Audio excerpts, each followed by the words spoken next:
বাসে উঠিয়ে স্কুলে এসে এখন বিছনা গুছিয়ে নেই। বিছনা গুছিয়ে ঘর ঝাড়ু দিয়ে মুছে টুছে সব কাজ সারবো, তারপর রান্না বসাবো। মাছ এনেছি, মাছের মাথা, তো রান্না বান্না হবে, সব একটু একটু দেখাবো। বিছনাটা গুছানো হয়ে গেছে। ওই তো একটা গাড়ি রাখার ঘর, ওই গাড়ি রাখার ঘরের ওখানে একটা পুঁইশাক গাছ হয়েছিল, কালকে কেটে এনেছি।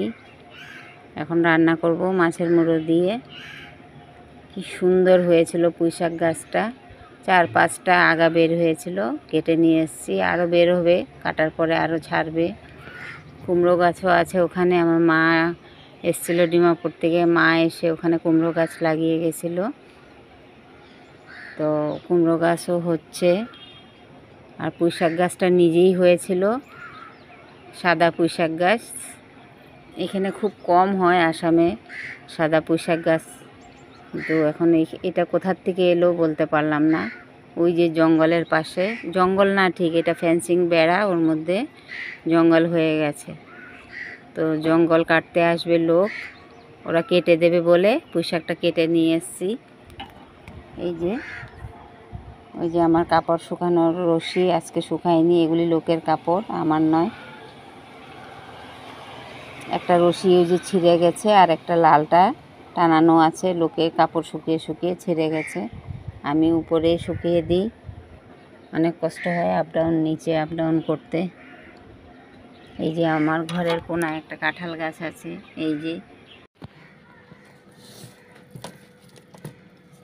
এই যে দেখো এখানে মাছ, বোয়াল মাছ এনেছি আজকে। মেয়ে মাছ খায় না, তবু আজকে একটু চেষ্টা করব মেয়েকে খাওয়াতে, কেন কি এর মধ্যে কাঁটা কম আছে। ভাজা করে, কড়া করে ভাজা করব, তারপরে মেয়েকে খাওয়াবো। নুন দিয়ে মেখে নিলাম, নুন দিয়ে ভালো করে মেখে ধুয়ে নিলে পরিষ্কার হয়ে যায়। এতে নোংরা থাকে, নোংরাটা পরিষ্কার হয়ে যায় মাছের থেকে।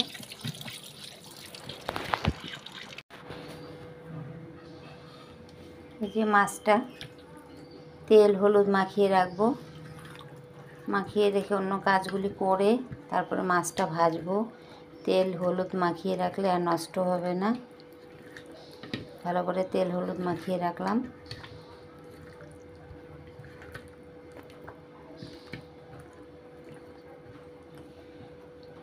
এখানে মুড়োটা, এটা পুঁইশাক দিয়ে রান্না করব।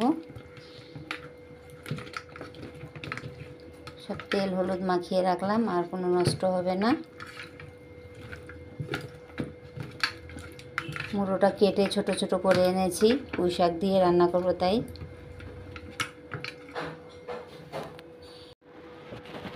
এই যে মাছ মাখানো হয়ে গেছে, তেল হলুদ দিয়ে মাছটা মাখিয়ে রাখলাম, এখন নষ্ট হবে না।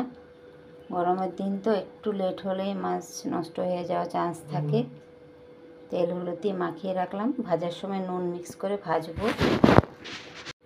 এই যে নুন দিয়েছি মাছের উপরে, অল্প অল্প করে ভাজবো নুন দিয়ে। এখন আগে তো তেল হলুদ দিয়ে মাখিয়ে রেখেছি, এখন নুনটা দিয়ে মাখিয়ে নেব।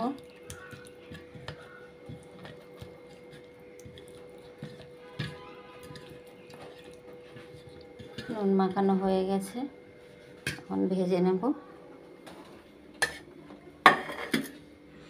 কড়ার মধ্যে তেল দিয়েছি, ফাটবে নাকি, তেল তো মাখিয়েছি তবু ভয় লাগে ফাটার, বোয়াল মাছ অনেক ফাটে। তাই তেলটা বেশি গরমে দিলাম না, একটু ঠান্ডার মধ্যে দিলাম। ফাটার আগে ঢাকা দিয়ে দেবো, ঢাকা দিয়ে ভাজতে হবে এইভাবে। ফাটলে একদম মুখ টুক ভরে যাবে তেল ছিটকিয়ে।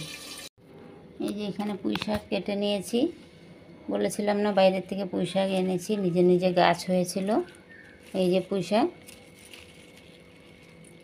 পুঁইশাকটা কেটে নিয়েছি, এখন ধুয়ে টুয়ে নেব পরিষ্কার করে। এখানে বেগুন রেখেছি কেটে, টমেটো, মিষ্টি কুমড়ো আর মিষ্টি আলু নিয়েছি, দিয়ে মাছের মুড়ো দিয়ে একসাথে রান্না করব এটা।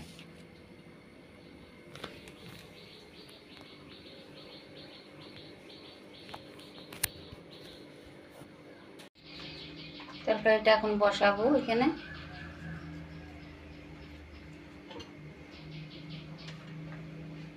দিয়েছি তেজপাতা, শুকনো লঙ্কা। মাছ ভেজে কড়াইটা নোংরা হয়ে গেছে। এখানে টাইলসের মধ্যে অনেক তেল, মাছ ফেটেছে, তেল পড়ে গেছে। পাঁচফোড়ন দিয়ে দিলাম। পাঁচফোড়নটা একটু ভাজা হয়ে যায়।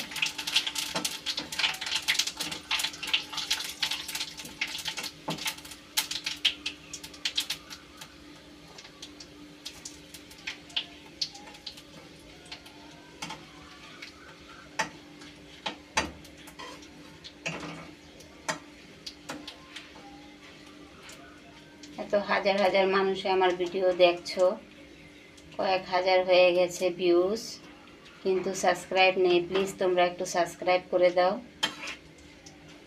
দেখছো তো, দেখে সাবস্ক্রাইব করতে লাগে, একটু সাবস্ক্রাইব করে দাও। এখানে কাঁচা লঙ্কা দিয়ে কেটে নিয়েছি শাকের উপরে, পুঁই শাকের উপরে। পুঁই শাকটা এখন দিয়ে দেব।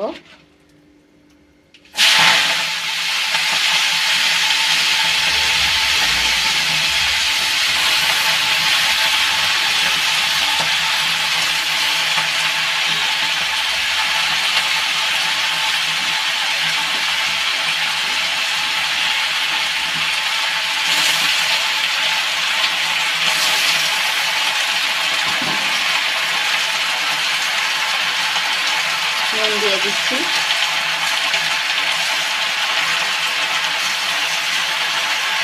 হলুদ দিয়ে দিচ্ছি।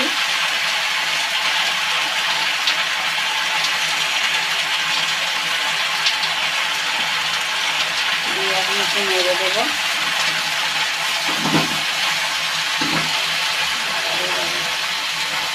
মাছ ভেজে একদম সব সত্যানাশ হয়ে গেছে, বোয়াল মাছ থেকে।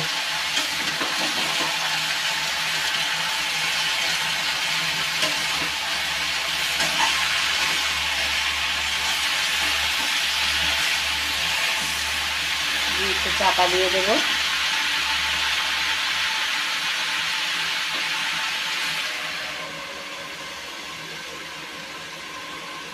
মাছ ভাজা হয়ে গেছে। এখানে এগুলি বোয়াল মাছ ভাজা, আর এই যে কাতলা মাছের মুড়োটা ভেজে রেখেছি, পুঁই শাকে দেবো। এই যে পুঁই শাকটা হয়ে গেছে, ভালো করে কষিয়ে নিয়েছি। এখন একটু জল দিয়ে দেব।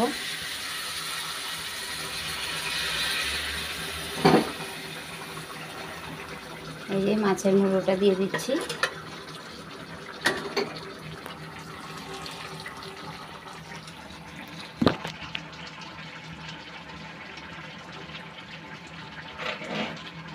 নেড়ে দেবো, জলটা শুকিয়ে যাবে।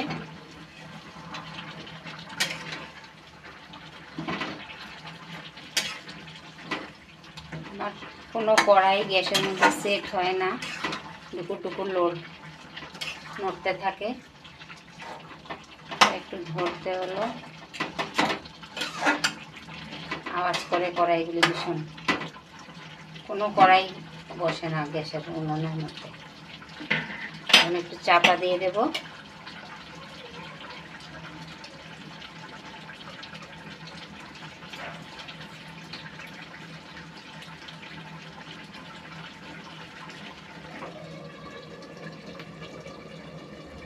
মাছের মুড়ো দিয়ে পুঁই শাকের তরকারি হয়ে গেছে, নামিয়ে নিয়েছি।